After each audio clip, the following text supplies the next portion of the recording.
So first off, we have to know we're looking at two things, a slope and a y-intercept. That's key.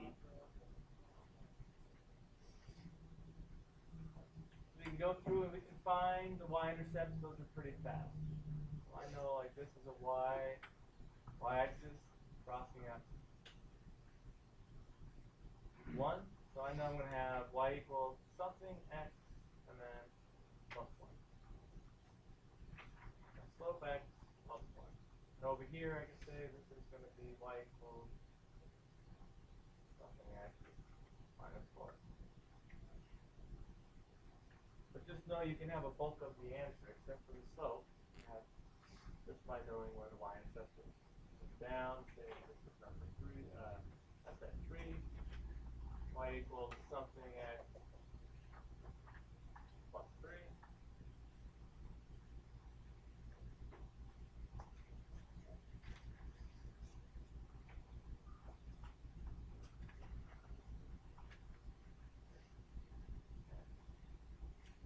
Plus, what is that one?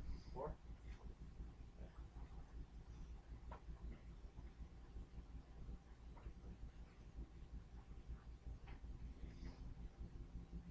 Minus 4.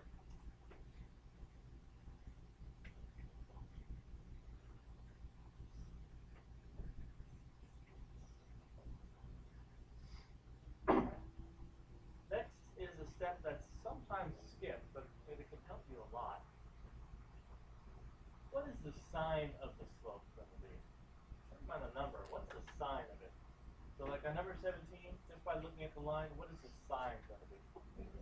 That's going to be negative. It goes down. From left to right, it goes down. Okay. Number 18 is positive. Number 19 is positive. 20, negative. Yeah. Small but important clue in both the last and the bottom. That way, when you start counting, if you happen to forget a negative or you count a negative twice, at least you have written down, no matter how I count, this is the sign of my answer. I don't have to, worry about forgetting to count down as negative or something, which when you're doing a lot of these all at once on a test or quiz, can happen. Good way to check. And lastly, actually calculate the slope. So we got down 3, right 1.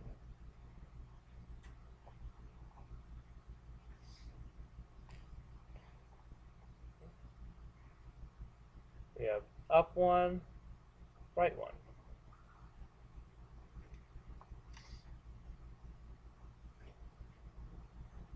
We have, let's see here. Not here, not here. Right here. Trying to find where it goes through exactly. So we have to go up 4 and right 3, 4 over 3. Now some of you might have counted the other direction. You might have counted down 4 and left 3. Just know the negative over negative will cancel out the positive. So that's okay, but you'll get the same answer if you count from here to here or from here to here. There's one line there, so it has one slope. It's not a different slope if you start somewhere else. Okay? It's still positive no matter where you count from. Okay, good. Here we have, let's see here, down 1, right 1.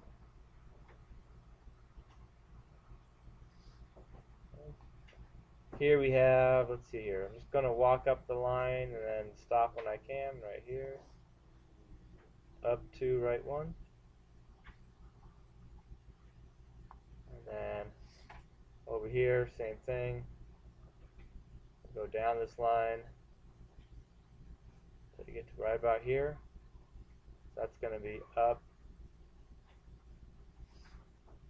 7 over 3. So that's breaking it down to step by step, every little thing. Is there anything else we can do on these? There's some simplifying. Which of these can be simplified even more?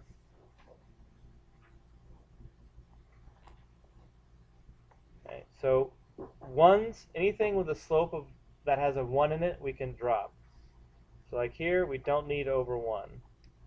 Over here, we don't need either of these ones. Okay, so my final answer is going to be y equals negative 3x plus 1. Y equals x minus 4. Anything else? Anything on number 19? No. 20? Yeah. The ones, not the negative though. So y equals negative x plus 3. Simplify away. Number 21? Yep. Drop the 1. So y equals 2x minus 4. 22? Nothing. So highlight or box final answer.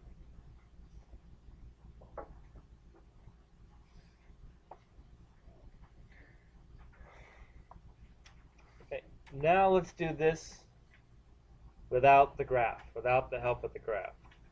Knowing that this is the slope, this is the y-intercept. If I tell you the slope is negative 3, and I tell you the y-intercept is positive 1, can you write this equation, y equals negative 3x plus 1? That's back to number 1. Let's go back to the front.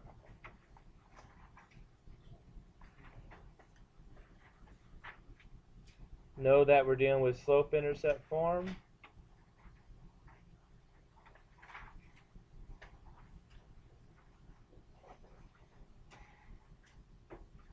If you need to go through all the slopes, put an M. Y-intercepts, put a B. At this point, I know you guys have done this many times. You're trying to get this to about 95% accuracy. Not like, well, sometimes I get it, but sometimes I forget. But let's go for 100%. But, you know, one mistake, miss one negative is okay. But in general, we want to get this correct first time through every time. So here we go. If y is mx plus b, 2x plus 1.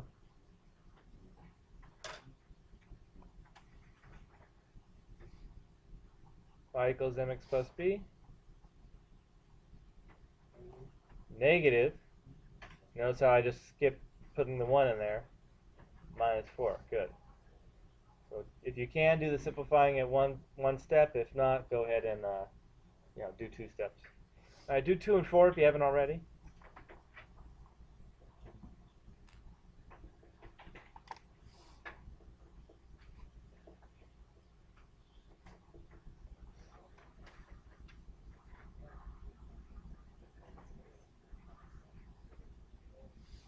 What happens if they don't give us a y-intercept? Now, just for your information, what coordinate is the y-intercept here? So y-intercept of 1 means 0, 1. This means 0, negative 4. Because if we graphed it, y-intercept of 1 would be right here, which is 0, 1, or negative 4, 0, negative 4. So, but what happens if they don't give us the nice number? How do you figure out what b is? Because that's the number that goes in our answer. We need that number. The slope they give us, we put it here. Y-intercept they give us, put it here. So moving on down, well, what happens if they just give us a slope? Okay, well, I know my answer is going to be y equals 3x and then plus or minus something. But how do you figure out what that b actually is? So, yeah, go through it. Y is mx plus b. This is x. This is y. This is m. Plug everything in. The b is the only thing you don't plug in for because you're trying to figure it out. And you can work backwards and find it. So, the only thing here, you got to be careful to plug everything in the right order. So, the first thing that you plug in is y, which is not the first thing here. So, just make sure you plug in the right thing. Negative 5. M is 3. Use parentheses for x, so you multiply. Now don't use parentheses. Some people end up doing minus, so they're 3 minus 2 instead of 3 times. So put parentheses. Alright, so we got negative 5 equals negative 6 plus what? Negative 6 plus what is negative 5? And then you can show that by adding 6 to both sides, and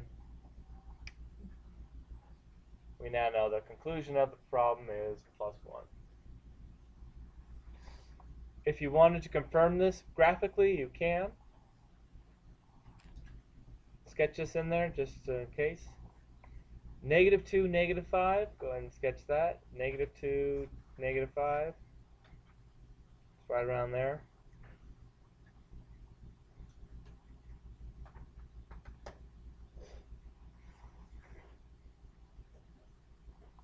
Right. And go up 3 and right 1 a couple times.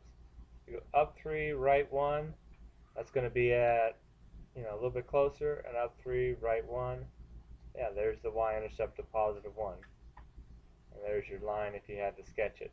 So we're doing everything we could do on a graph, but it's faster without having to sketch this out for the most part. Some might argue, well, just doing this is a little bit faster than writing all that stuff out. So maybe, but just keep in mind what happens if this changes to negative 22, 55, and the slope is 3.82. All of a sudden, counting on a graph won't work so well. So, worthwhile knowing how to do it algebraically. Okay. All right. Any others we need to go through on here? Should we do another? Just pick one.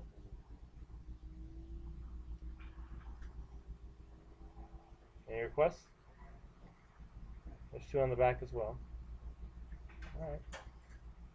I'll go through 8 then. I'll let you guys work on it. We'll come around and check to make sure every question is 100% correct. So after you finish, make sure you are getting them right. Not just unfinished because I wrote something for every problem. Alright, so again, I already know the beginning of my answer. It's going to be y equals negative 7x. I don't know the y-intercept that was given to me above.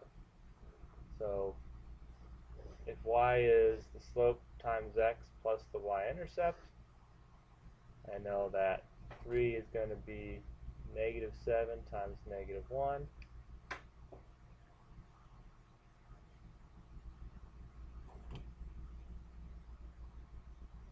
Three is going to be negative 7 times negative 1 is positive 7. So 7 plus what is 3?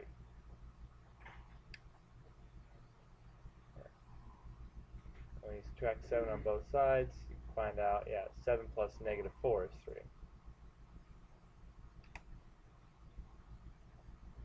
There we go.